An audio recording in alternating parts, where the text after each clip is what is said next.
Yeah, I was thinking about using it. Hello, everybody. Hello. Welcome. We have a 6 o'clock workshop planned this evening to talk about the border-to-border trail connection with Dexter-Chelsea Road. I'm not sure who I'm turning it over to. Justin, do you want to introduce who's here from the audience, please? Well, so I'm not going to do much speaking, but Becky did a good job introducing the topic. I think the folks here tonight are going to talk a little bit broadly about some of the stuff that's going on in the area. And then I'm going to hone in on specifically how Dexter fits into that connection and specifically the border-to-border Dexter-Chelsea Road connection. But I'll let folks introduce themselves. You know, sort of Peter. Hello, can you hear me? Yes. All right. Thank you. I'm Peter Sanderson. I'm with Washtenaw County Parks. I'm a planner and landscape architect, and this is Roy Townsend. I believe a lot of you know. Right. Some are intern at the parks now. Right. So I just thought that we'd start kind of with the county-wide picture so you can see what's going on. Then, as Justin said, we'll zoom in a little bit and talk about the Dexter area, and then we'll be turning it over to Smith Group to talk some specifics. So we have a couple active projects going on right now. You can see them in the red areas of the map here. And so we built two out in Chelsea, kind of paralleling M52 in partnership with the Huron-Waterloo Pathways Initiative and the DNR. So Huron-Waterloo Pathways, or HWPI, is Washtenaw County Parks' nonprofit partner. They're basically here to help us fundraise for the trail, promote the trail, but the county or its other public agencies are the ones that are doing the actual construction and permitting and things like that. So we have nearly 5 miles on the northwest side of Chelsea that will be opened up this year, and look for something there in the summer. Then we also have 2 miles just to the east of Chelsea that we opened up from Freer Road to basically Limasar. And then I'm going to jump over to the other side of Dexter, where I'm sure you've all seen the project that's been going on for the past year or so. It's just about done. It's officially open on April 1st. We just basically have a punch list walkthrough to do with the contractor. But that's 1.2 miles that will take the trail out to Zeeb Road at Huron River Drive. So the big thing that we wanted to talk about today is the connection for how do we tie in with all the work that's been done previously with Hudson Mills and the city of Dexter, and how do we connect to this piece over here that we just finished late last year. I'm going to skip over the middle. There's a lot of variables to consider there, but what we're looking at is kind of a project limit of Parker Road to somewhere in the city of Dexter. So we think that that's probably Mill Creek Park, especially with the new work that's about to be starting there. And in order to do that, we have to cross Mill Creek in some capacity. So that requires the use of a bridge, either a new one or reuse of some sort of existing structure. And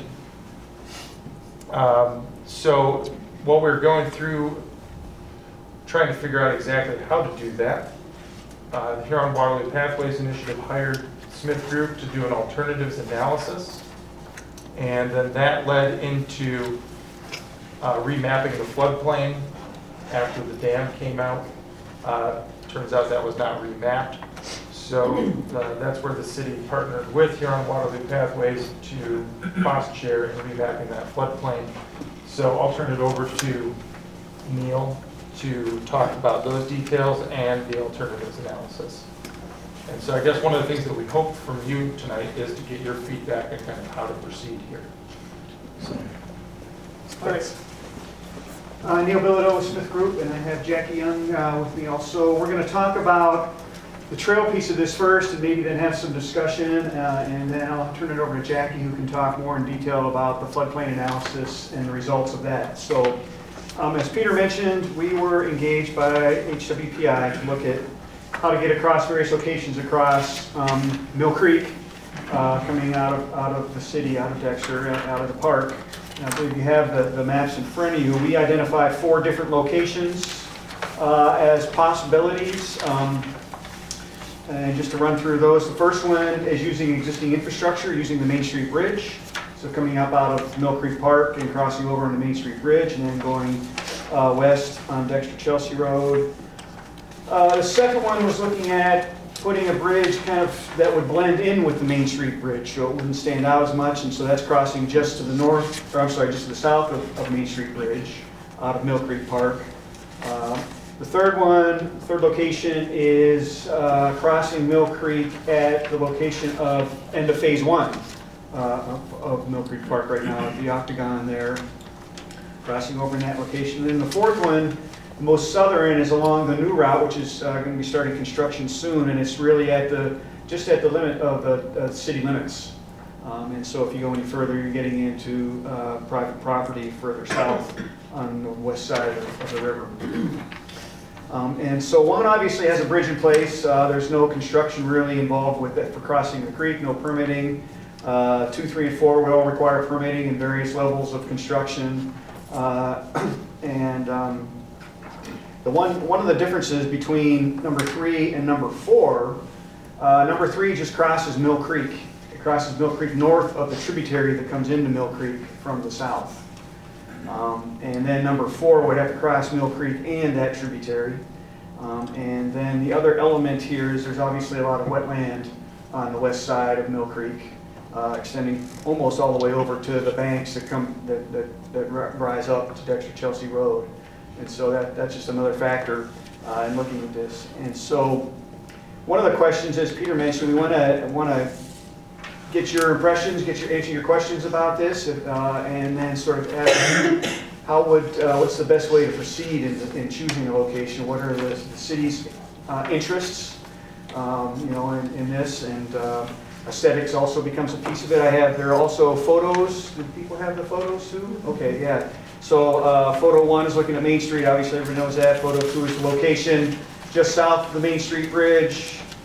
Photo 3 is taking off from the end of phase 1 at Mill Creek Park, and the octagonal boardwalk is right in the foreground there.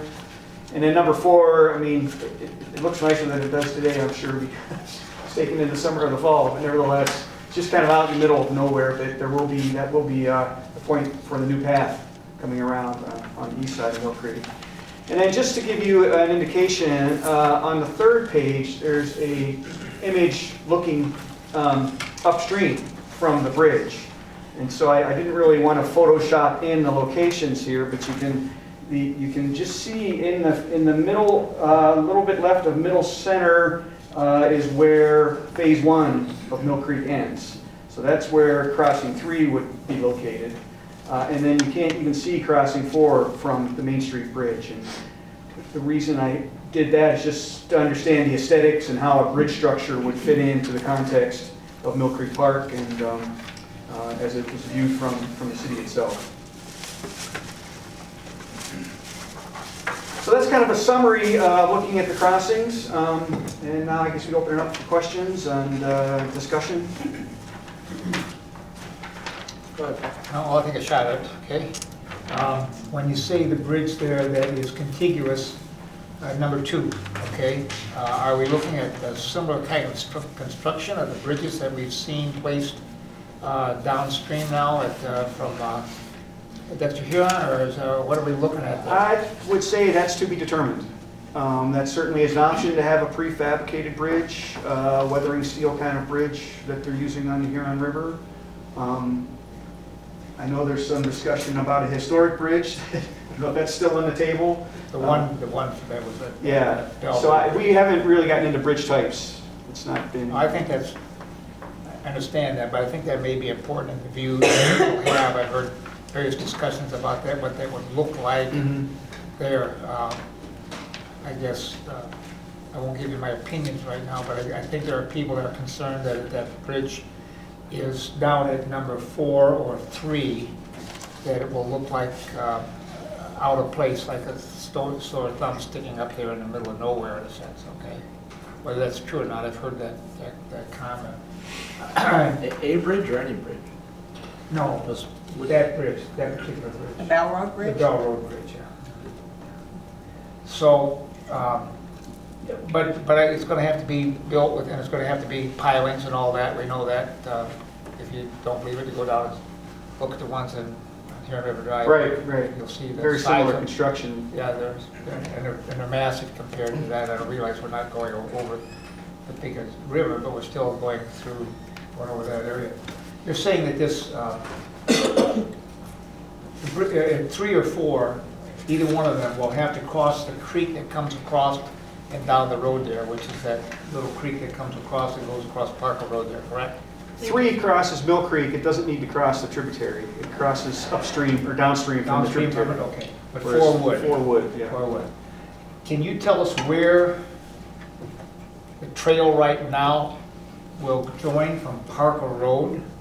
Let me go back even further.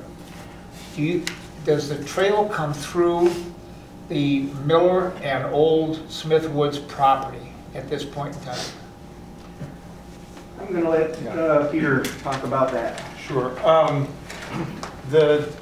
We would like to connect to the Miller Smith Preserve, but our intention is to build a road adjacent path there and not actually run it through the preserve itself. So we would just be roadside and touch the parking area. And then So you'd have to cross, if you were coming down the path, cycling, walking, whatever, you'd have to cross Dexter-Chelsea Road to get to the Smith Woods Miller area? No. You'd have to cross Dexter-Chelsea Road to do that? No, Oh, no. So coming from Chelsea, we will be on the north side of on the north Dexter-Chelsea side, Road. north side Yes. of Dexter-Chelsea Road, okay. Yes. But not contiguous with the railroad track like we have the other, or yes? No, more road adjacent. More road adjacent, okay. And that has to also cross some other roads there as well, like down further, like my mind's blank right now with I mean, that. further Further west. west, yeah, we'll have to cross the road. And we'll have to cross several roads. Just like the one that was built. Right, yeah, anytime we cross a road, we use all standard, MDOT standards for I gotcha. signage and things So- like that, crosswalks. I know this doesn't answer all this here, but going further west, you'll have to go back over the road some space as well to get back to that present alignment. And how far, I've heard different stories too of how far that comes down on that side, we'll call it the south side of Dexter-Ann Arbor Road, or Dexter-Chelsea Road. And where does that potential crossing occur there? Well, so that's one of the things that we're still working on. There's a lot of conversations going on with landowners adjacent to that whole section. So I'm just going to leave it at that for now, is that we're still working on the exact alignment, but one of the goals of doing this is trying to pin down the eastern end of that alignment, because there's a lot of variables that we're considering. And so if we can, through this study and process, lock in a preferred alignment, at least, on the Dexter side, that will help us to know where exactly the trail needs to go further west. So you may have answered the question, but I'll ask another one again, okay? And that is, if I'm coming down the pathway from Smith Woods there, or basically, I'll just say the corner of Parker and Dexter-Chelsea Road there, okay? And I get to that corner, and I'm looking to go further into town, where will that pathway be so that I can look for a bridge to cross over to get into town? Whether it's 1, 2, 3, or 4? Well, so the way that we would like to approach that is by identifying the bridge location first, and then figuring out exactly where to put the path. Because the bridge is going to be the most expensive element of this. And so we'd like to use that as kind of a fixed point that we can design the trail alignment around. And to look at it another way, we also are thinking about this as allowing the city to have the input on where that bridge location is, not kind of picking routes that sort of predetermine where the bridge needs to be. Is that? Absolutely, yes. Yeah. Well, we do own that property along there on the west, Yeah, on the Mill Creek? northwest side, whatever you want to call it, side on the, the other side of the creek there, we own that. And at one time, there was discussion of the purchase of the property. It's a farmhouse there on the corner with it's a wedge that I can see here on my map. Where the gentleman owns there, it's a farmhouse that's there, and they were talking about buying that. He had it for sale at one time, made an offer to somebody at one time. This was early on when we had a discussion with Sean, I was involved in discussions with purchasing the property we had there, but when we did that, that made some sense to buy that point and then connect it to our property, because it was contiguous to it, and just go down along the edge there, where it drops down, or as you see, so you would almost be immediately into natural area there, but not seeing the buildings, or the road, or the traffic, or anything there, okay? I guess from my perspective, if I'm going to give you any input, I would prefer that as well, as much as possible, to be it as quickly as possible, so they can get down into the natural. Get off the road. Get off the road and get down in the environment Was that that we can see there. the one you're talking, was that at the corner of The Dexter-Chelsea? very corner there, there's a triangular piece Yeah. there, okay?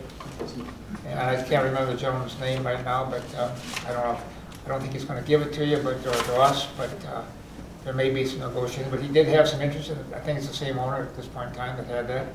And, you know, you could really just connect that right in there and make it pretty quick connector there across the road there, and then just keep it natural. And I, right now, I guess, if I had my preference, I'd prefer either one or two, if I had that, but that's just For the crossing? for the crossing, you know. And I guess I go back to a little bit of that, in that I was involved in the Natural Rivers Act and the production of all the documents there. And even though this doesn't fall under that category because we're in the city, the goal objective was to have as few crossings as possible into the natural areas there. And I know we've had to go through that a number of times, both legally and not legal, just ask, get permission, okay? Well, I guess it's legal, you just ask permission instead of having to go through courts and all that as well, and I'm still on here under the Watershed Council, and I have some interest in that, and the Watershed Council would, I'm sure, have some interest in it as well, okay? I'll leave it at that right now. So Paul, you spent a lot of time talking about going from number 4 across to the intersection of Parker and Dexter-Chelsea, right? No, I didn't. Isn't that the piece where you wanted to cut through and get into the? No, it would, you would just immediately come across there at that corner and just stay along that back ridge. There's a drop off there where it drops off significantly there. I mean, it's the, if you look across, if you're standing on Shepherd's and you look across there, you'll see where the Legion is, and it sits up on a higher area there and geologically, I don't know if a lot of people understand that, but when I first came to Dexter, I took a U of M geology class, and I was fascinated with what I found out is that actually the Huron River was believed actually exited out to the west through the present system that you find out there and entered into Lake Michigan, because the glaciers were there and prevented all the melting water from going there, okay? So it exited the other way. If you stand there on that point, where right there on Jeffords, look across, you can see how wide it is. If you follow that down the creek as well, you can find out how wide it is all the way going down there, okay? And in fact, we know that on Dexter-Pinckney Road, where it goes under the railroad track now, and that was at grade level at one time. So we know what that looked like, and they know that, and that's by somebody guessing it, is they did the alluvial plains and found out that the gravel all is traveling to the southwest at that point in time. And so it went out through the Grand River system and ended in the Great Lakes. And I used to have, it's one of my painful things, when I left Dexter, they threw everything away, and they threw all my drawings and all my pictures and everything away that I did, and all my research there at the U of M. It's still somewhere in some nice library to you and him. They keep moving them, so I couldn't tell you where, but there's a nice book that explains all of that. Yeah. But to me, you know, we don't need to get down into the area where it is more costly and more difficult to put the bridges in and do all that. And then that's why I said I prefer one or two to keep it on that higher side and cross it. I'm not opposed to putting another bridge contiguous to the one as long as it looks good, and that's okay. And if it has to be the historic one, or if that would fit in, I can live with that and see that that's it.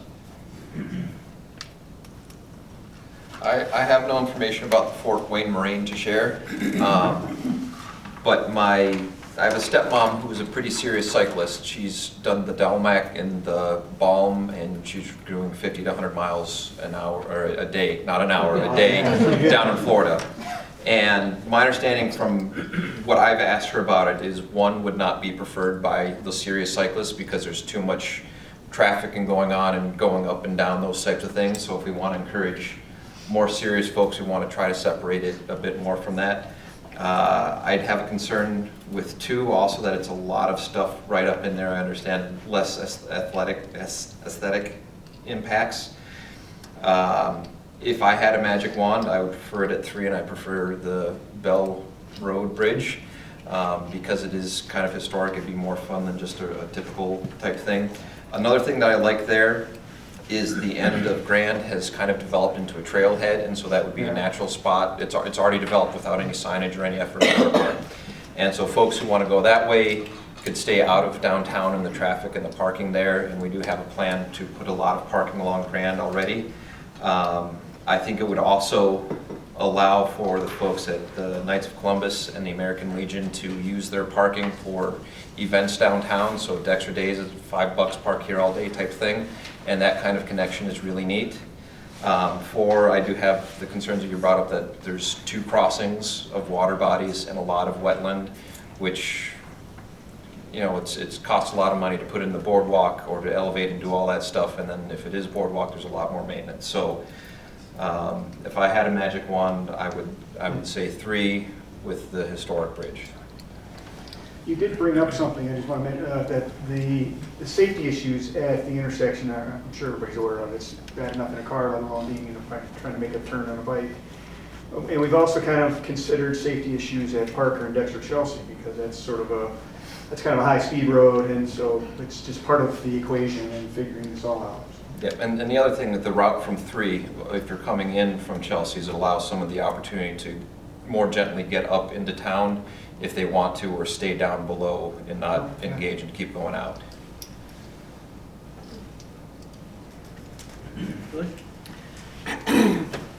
I'll be right up front. My first priority is to use the Bell Road Bridge. I think it's a historic structure, and I would like to see it brought into our community. So that's number 1. I originally thought number 4 would be the ideal place to put it because it's far enough away from downtown. But if it's too costly to do it there, I think 3 would work just as well. But yeah, I definitely would like to utilize the Bell Road Bridge. Is that the Bell Road Bridge? Okay. That's the railroad. Not real, but Yeah. Oh, I'm sorry, I didn't. Got wax money. Okay, this photo here, this is one of my favorite views. Yeah. Which one is that? It's on the 3rd page. Oh, yeah. Yeah. You're standing on the bridge there, looking Yeah. up the street. Especially from the time the dam was taken out and, you know, watch the whole development of the park there. And I would not like to see anything destroy that initial view of that. So I'm in agreement on 3. I think that's the best location, and I concur about the Bell Road Bridge. I think that would be the best place for it.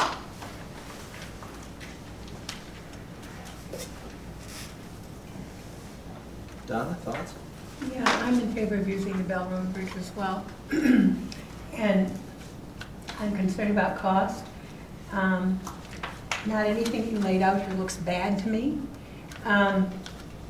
I trust that you do a good job, whatever it is that you choose to do, but I don't have a strong preference for any of those sites.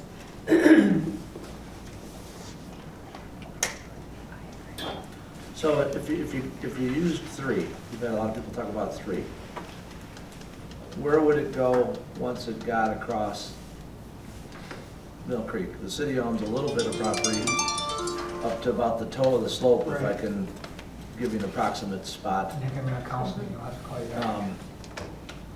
It gets wider as you go away from Main Street Bridge. There's land there, but what would would you try and get an easement from Knights and/or American Legion? Is that the idea, is to cross over to Dexter-Chelsea and then get along Dexter-Chelsea, or are you still thinking that you'd be in boardwalk behind? I think the idea would be, Well, where I'm going with it, you led us to, we'd like to know where the bridge crosses. yes. So I assume that, let's just for the hypothetically say it's 3. Take us, what's your next thought? So we would have to obtain an easement from a property owner. And that is still to be determined. You know, we've definitely looked at the shelf at the toe of the slope there, like you were saying, to be more in the natural area. And yeah, that's also one of the things that Smith Group was looking at with the floodplain remapping. We were trying to figure out exactly, you know, what needs to be boardwalk versus not. How expensive will this be? Because the boardwalk is definitely expensive. So that's kind of the other part of this. And so but ultimately we would need to obtain some sort of easement or permission to get out. Do you envision, how high do you envision the bridge going over Mill Creek if it was at 3? I mean, assuming, the reason I ask that question is obviously you bring it in, I don't know, just above the floodplain, which is only a couple feet above where it normally is. You're gonna have to go up that slope onto the property. You're gonna have a transition off the bridge to go up the slope if you're gonna go to either the Knights or the American Legion, right? Am I envisioning that right? The bridge wouldn't extend all the way to, the bridge would really just cross Mill Creek itself, and then you'd be into probably either boardwalk or on grade kind of construction. The bridge wouldn't extend from phase 1 all the way across to the bank. That's the one I envisioned anyway. Right. No, I realize that. Yeah. So, but you could put it at any height that you wanted, right? Yeah. Right. You could have it be up in the air. I mean, it could be, so a kayak passes under it, or it could be, so there's several feet of clearance between, right? And I could picture. Or boats that come. Yeah, I'm just saying, do you have a vision for that? I have a ship coming through. Well, the reason I ask is on the park side, if it's elevated, you'd have to transition down to our path, Yeah. right? And then we'd see a lot of, what we're gonna see from the side is pilings or whatever, whereas when you take the new path that you just said is gonna open April 1, you don't really see any of that as you approach the bridge because it's down in areas where people aren't. But you would definitely see that as you walk down our path now, southbound along the river. You would see it, because the bridge is going to be perpendicular to that, right? My initial reaction would be to keep the bridge as low as possible, probably a foot or 2 above floodplain elevation. Would be my initial reaction. We haven't studied anything else going higher or. Okay, so similar to like the walkway that goes under the railroad tracks. Now. Yeah. I mean, that is only, you know, 3 feet, just above the, 3 or 4 feet. Yeah, I mean, I think that would be our preference. We'd have to defer to EGLE on what standards. I'm just trying to get a visual. Yeah, Yeah, sure. About what you're thinking. Because I mean, I know when we had the large rain event there in January where the elevated flows, I forget the date, 24th or 17th, or whatever it was, there were definitely kayakers out there, and in order to get under, they had to, I mean, they have to do this in order to, because there's not that much clearance between the 100-year and that path that goes under the railroad. They can make it, but they gotta be skillful at doing it. Yeah. But that would be give and take. It would be push and pull. It would be cost of, elevating it, cost more to bring it back down. There's just a whole slew of influences that we want to take into account. I just wondered if you thought about that. Yeah. Not in any more detail than, I think, the easiest permitting possible is what I would think we shoot for. I think in past projects, when we are very concerned about kayakers having room, we usually give them about 3 feet to get under At what stage level? at the 100-year stage level. But that would be pretty high for this, so I don't imagine we would allow for that. So how many of us have been across the Bell Road Bridge before? How many have crossed it? Across the Bell Road Bridge? I have. 4 of us. 5, okay, 6, Danny, okay. 7 or 8, Always got okay. busy. We're pretty good, okay. So what's the length of it? It's, is it 104 or 103? 103. 103 feet. And I want you to realize what 103 feet is. It's a long ways. I understand, it's this building. Huh? It's from there to there. Yeah. It's a big bridge, Yeah. and it's, when you're walking on it, is it 18 foot high to the top there, Roy? Yeah, at least 14. These 14 feet. 14, yeah. It's a big structure. Yeah. Yeah. We're not talking about a little bridge. We're not talking about something similar to what we're doing at going underneath the Well, viaduct and there. full, and Mill Creek at location 3 is how wide, would you say? 40 feet, the channel itself, 40 to 50 Yeah, feet. so, you know, you're gonna come off the bridge I got 30 it. feet each side of it. I got it. Okay. And I'm Still a big structure. I'm with you, no, I'm with you. It'll be longer than any of the bridges that are being constructed now on Huron River and Yeah. No, the bridges on the Huron River are, the one we just put in is 220 feet. Okay, So from point, and how much of that crosses the water? almost all of it.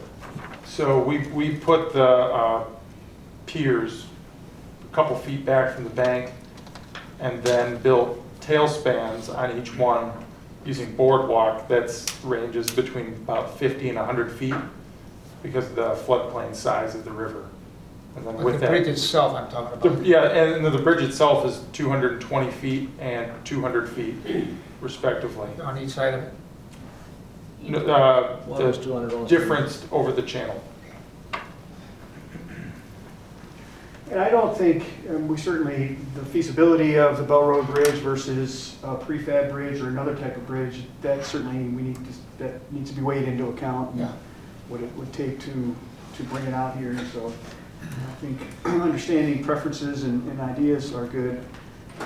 Certainly trying to zero in on a location is good, and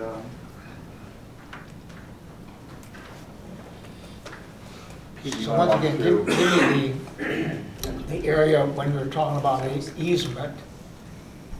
Where are you still talking going from the intersection of Parker and Dexter-Chelsea? Are you talking about going on the south side of that all the way till you get to that easement and then crossing? Or you're, Well, so that all of that is still to be determined through the study.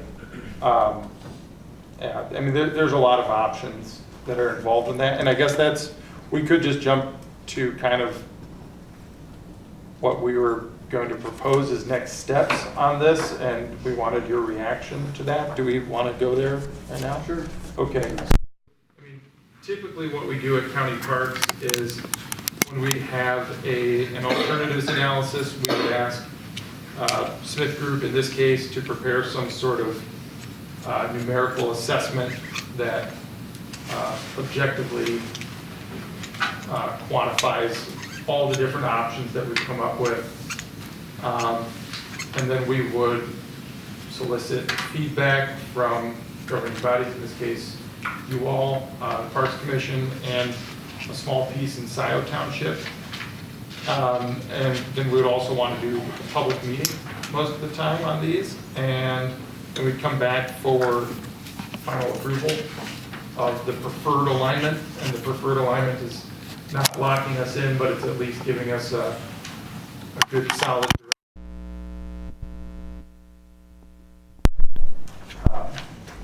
So would you all, would that meet your requirements for sort of getting to a stage where we could move forward with more detailed conversations, like what is the type of bridge?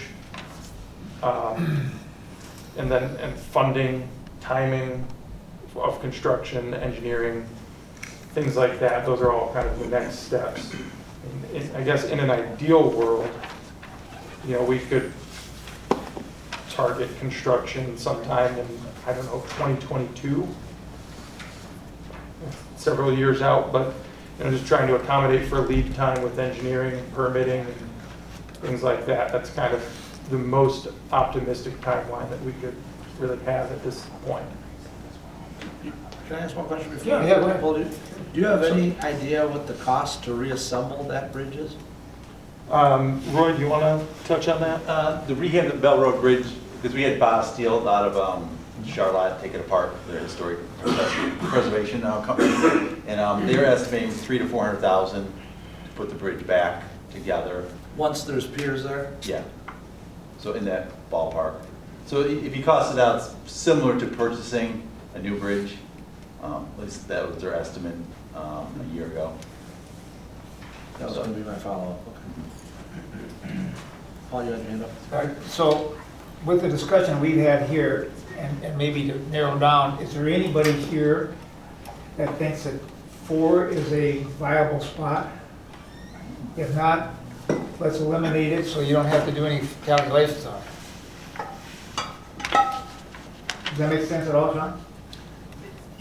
Yeah, I think the only reason you'd put it there is if you felt the scale of it close to Mill Creek was wrong. Meaning the bridge size relative to the crossing. Yeah. I mean, I don't know that you actually need 104 feet of span for a 40-foot crossing. They certainly wouldn't have done that on the Huron if it was.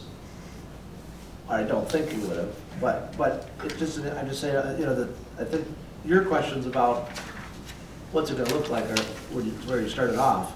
You got a picture of that 100-foot bridge there at 3 or 4. I think they're going to do some renderings for us to be able to visualize that. Right. To some extent. Sean? But if 4 is gone, 4 is eliminated for us, and it seems like it's costly there for the wetlands and all that, let's just eliminate that and move on with 3 options, or 2. What would be the span for 4? I guess that's a question I would ask, and I said we have to cross both Just of for them. reference, the trail we built from Freer to Lima Center, we had to span Mill Creek. That bridge is 70 feet, and it's pretty far upstream. Okay. So it's probably gonna be more than 70 feet. Will it be 100? We don't really know until we get permitting, but it'll be more than 70, because obviously that's quite a bit upstream. Does that Bell Road Bridge go back shorter? Could you take a section out? Could you take a section out? Technically, yes. I mean, I guess it would be a Boss Steel question. I'm not a historian. I've built rehab bridges, but I'm not the person that's out there doing it. I'm just thinking out loud, because it's. Yeah, no, exactly. It's been a hanger, and you could take a section out, and I've heard you actually could put a section in, but obviously you're dealing with something that's 140 years old, so you gotta be careful when you start. What the extra length allows is to put the abutments farther back, so Eagle gets less concerned about that impinging, and it also would allow more flood flow underneath. So yeah, I wouldn't be surprised it would be, they'd probably permit somewhere 90, 100-foot bridge is what, even though like I said, the channel's only 40 to 50 today, but what they're gonna want is something pretty far open channel. I guess the other thing I could look at, the Main Street Bridge we built, what's that span? I should have that information, but I don't know. Yeah, I was thinking that too. Yeah. Or what we just built, the one on Shield Road too, what was that span? So, Can I interrupt and kind of talk about the floodplain and Just we have another floodway? bearing. Really quick, so you guys have 2 exhibits in front of you. I think they're pinned in front and back. But the first one, Exhibit A, that shows the floodway and the floodplain 10 years ago when the dam was still in place. And so that's what currently is, I guess, FEMA's active flood maps show this. And then as part of HWPI's work and then also our Mill Creek Phase 2 project, we looked at reanalyzing the creek, which is then Exhibit B. And what we were hoping to see is with the dam removal, that the floodway would narrow up and the floodplain elevation would drop a little bit. And so we went out, we took topographic survey of both sides of the creek, and what we ended up finding is that FEMA's floodway map is based on very, very few points, and so their corridor that they're showing of the floodway is pretty narrow. And then once we get more data, we have a more detailed view, and we analyzed it. Our floodway actually increased a little bit in width, which is a little bit counterintuitive, except knowing that we had more data. This exhibit B is probably more accurate description of what the floodway is. And the reason why I say that is because I think, Zach, you were saying the longer the bridge span, the further out we would be from the floodway. In case 4 and 3, well actually in 4 we would be fully within the floodway. In case 3 we might be outside of it on the east bank, but on the west bank we're probably going to be Floodway or 1% floodplain? Floodway. And definitely within the 1% floodplain. Yep. The floodplain elevation has gone down 2.5 feet, Yes. but the floodway actually got broader. A little wider. So we're not, I guess, in all of these scenarios, except for maybe number 1, which is on top of the bridge, we're within both the floodway and the floodplain, and so we would have permitting requirements.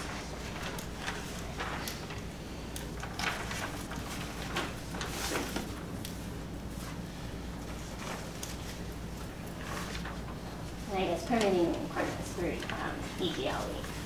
Remember, the Main Street would have other requirements.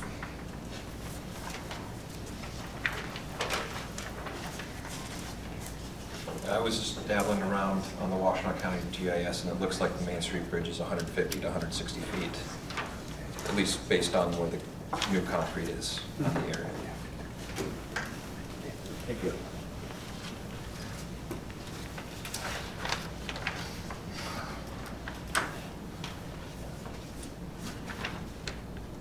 What's next, Neil? Paul, I think I agree with you. I think I prefer 3 also, assuming that scale fits, but. Yeah, Just because I agree with Jim's comment. I think if you're standing on the Main Street Bridge, it is kind of nice to be able to look straight up and. I got it. And, I can live with 3 with no question at all. What I'm concerned about is what the scale of that bridge looks like at that space. Yeah. And it's big. It's a big bridge. It's not just a flat walking over bridge like we think about it, what we're supposed to see. It's almost, like you said, 14 foot tall. And that's a massive. One of the things, though, when you're considering using that bridge, though, is the historical nature of the bridge. And it's, it's not just serving the purpose of crossing the creek. Oh, I got it. We're bringing a historical structure to the area. Well, I can see lights and candles and everything. Christmas decorations, yeah. I guess I'm more concerned about as quickly as we can get into that lower area, natural area as possible, as quick as we can do that.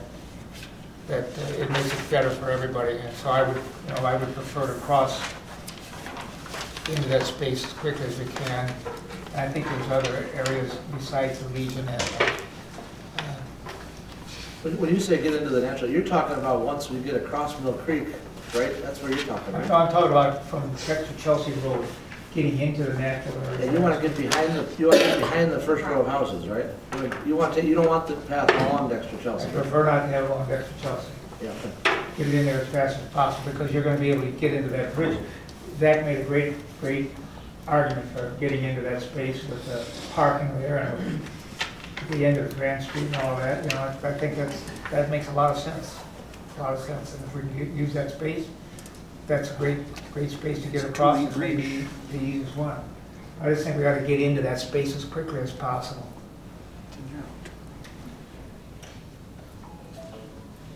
Okay, so if we, in your vernacular then, if we crossed at 3, you would want to follow the, I'm gonna call it the north edge of the old burner property, Correct. all the way along the toe of the slope, as far as you could go to find it, and get as Or close catch as you that can to bridge, or Dexter-Chelsea. catch the bridge and go to 3, yeah. Yeah. Okay.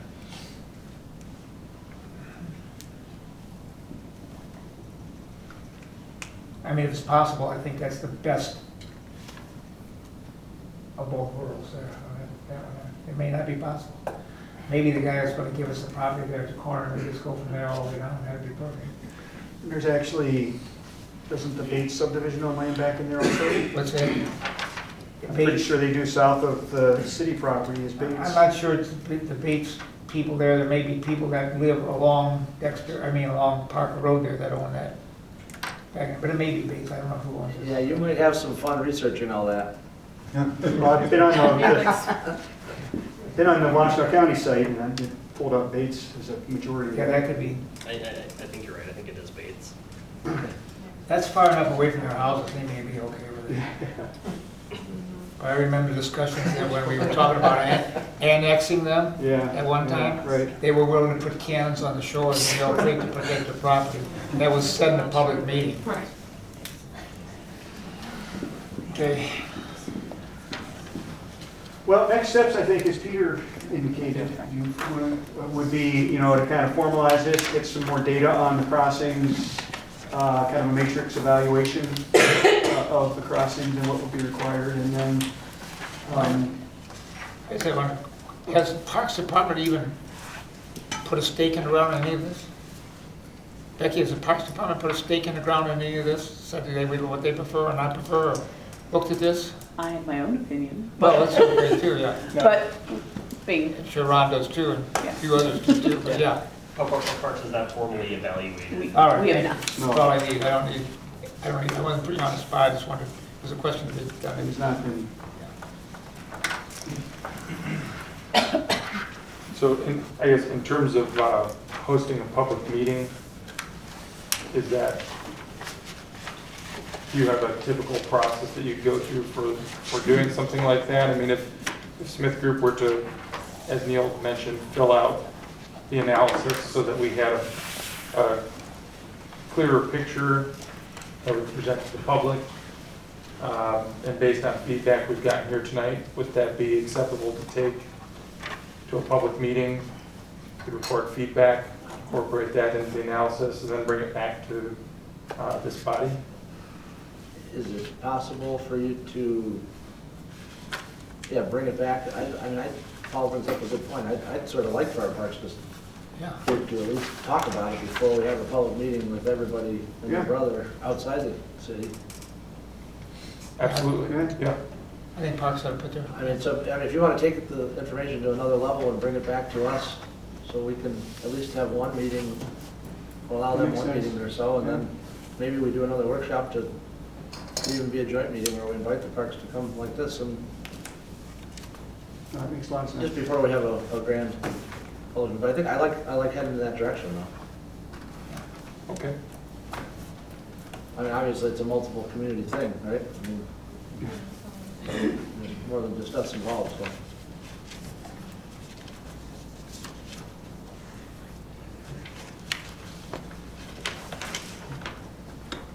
Do you have another question, or are you? So do we have, I'm interested in the floodplain thing. The analysis you've done shows that the floodplain has or could be dropped 3 feet or 3.5 feet, whatever, if I'm reading it right. Yeah, 2.5 feet. Is it 2.5 or 3.5 on the one I'm looking at?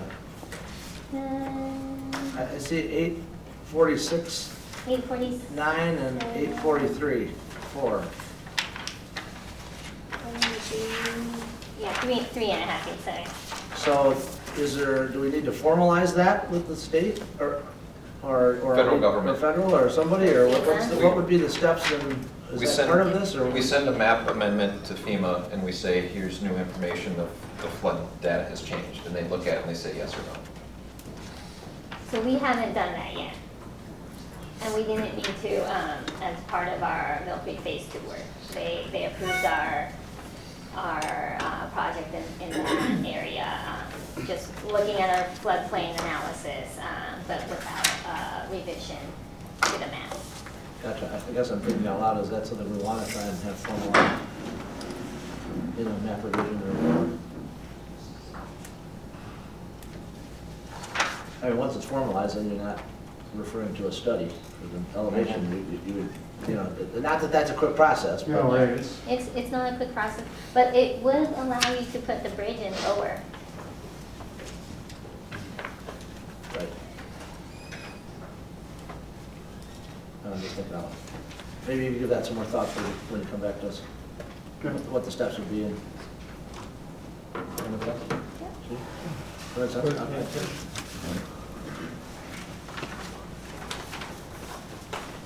Any other thoughts from anybody in the room?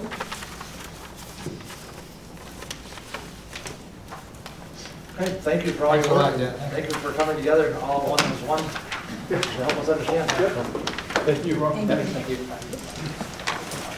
So council, we've got about 10 minutes or 9 minutes before we kick off the other meeting, so.